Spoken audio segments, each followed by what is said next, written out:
بسم اللہ الرحمن الرحیم والسلام علی من اتبع الہدیٰ۔ ہدایت کی اتباع کرنے والوں کو راحت دو جہاں قرآن چینل کی طرف سے سلام عرض ہے۔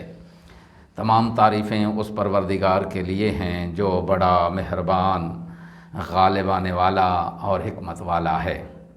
لاکھوں درود و سلام ہوں محمد و آل محمد پر۔ صاحبان ایمان، سامعین کرام، ہمارے آج کے سبق کا موضوع ہے سورہ بقرہ کی آیت نمبر 228۔ تو آئیے پروردگار کے پاک نام سے اپنے سبق کی ابتدا کرتے ہیں۔ بسم اللہ الرحمن الرحیم۔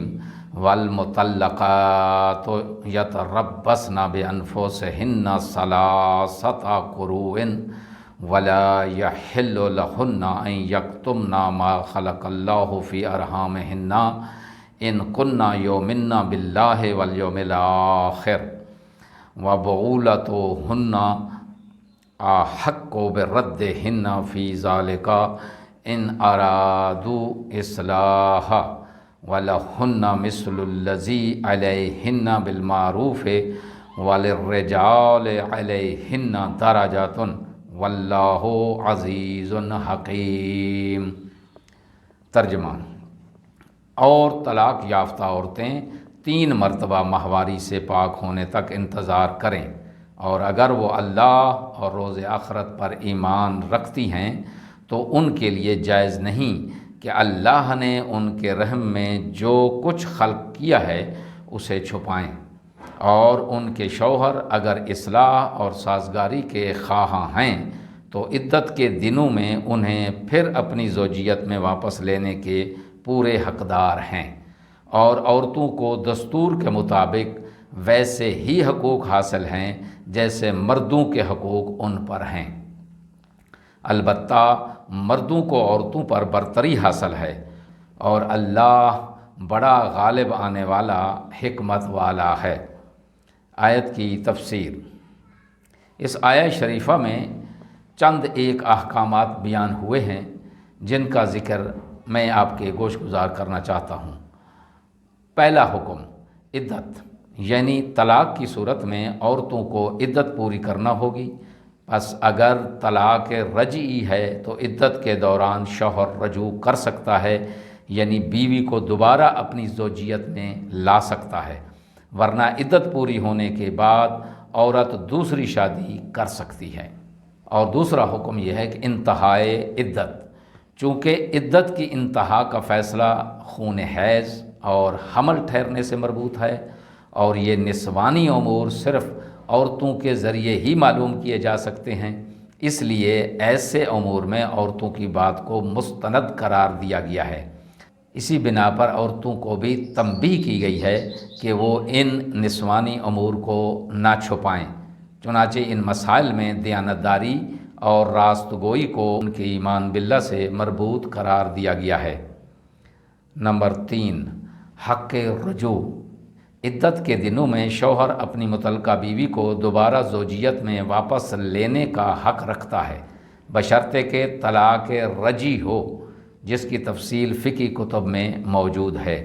یہ احکام ان عورتوں کے بارے میں ہیں جن کے ساتھ ہم بستری ہوئی ہو، حیض کے قابل ہوں اور حاملہ نہ ہوں۔ اگر طلاق یافتہ عورتیں بانجھ، نابالغہ یا حاملہ ہوں تو ان کا حکم دوسری آیت میں بیان ہوا ہے۔ نمبر 4، مساویانہ حقوق۔ زن و شوہر کے حقوق کے بارے میں قرآن مجید ایک الہی قانون بیان فرما رہا ہے۔ اس جملے میں اللہ تعالیٰ نے نہایت شیریں پیرائے میں اسلام کے خاندانی قوانین کی اہم ترین شق بیان فرمائی ہے۔ عدل و انصاف پر مبنی اس الہی دستور کو سن کر سکون اور اطمینان میسر آتا ہے، کیونکہ اس آیت میں حق و انصاف کا وہ میزان اور معیار بیان فرمایا گیا ہے جس کو دنیا والے صدیاں گزرنے کے باوجود بھی اپنا نہ سکے۔ اسلام کے اس زرعی اصول کے زیر سایہ ازدواجی زندگی میں ہم آہنگی، سکون، توازن اور باہمی تعاون کی پرکیف فضا وجود میں آتی ہے، جہاں ہر طرف سے مرد اور عورت کو انسانی اقدار کے مطابق عزت و وقار بخشنے والی یہ آواز گونج رہی ہوتی ہے یعنی یہ آواز جو اس آیت کی ایک جز کا یہ ترجمہ ہے کہ عورتوں کو بھی دستور کے مطابق ویسے ہی حقوق حاصل ہیں جیسے مردوں کے حقوق ان پر ہیں، البتہ ان میں سے ہر ایک کو اس کے اجتماعی مقام کے مطابق حقوق ملتے ہیں، جیسے ضعیف اور طاقتور، عالم اور جاہل، صغیر و کبیر میں سے ہر ایک کو اپنا حق ملتا ہے، اور ہر ایک پر اس کے اجتماعی مقام کے مطابق ذمہ داریاں عائد ہوتی ہیں۔ چنانچہ اس مقام پر عورتوں کے لیے ضروری ہے کہ وہ عدت پوری کریں اور اپنے حمل وغیرہ کو نہ چھپائیں، اور شوہروں پر یہ ذمہ داری عائد ہوتی ہے کہ رجوع کرتے وقت ان کے ارادے پاک ہوں اور عدت کے دنوں میں خرچ اور نان و نفقہ وغیرہ ادا کریں۔ پانچواں حکم یہ ہے کہ مرد کی برتری، مرد کو عورت پر ایک لحاظ سے برتری حاصل ہے، اور وہ یہ برتری مساویانہ حقوق کے ساتھ ہے، جیسا کہ آیت کے سابقہ جملے میں ارشاد فرمایا کہ عورتوں کو دستور کے مطابق ویسے ہی حقوق حاصل ہیں جیسے مردوں کے حقوق ان پر ہیں۔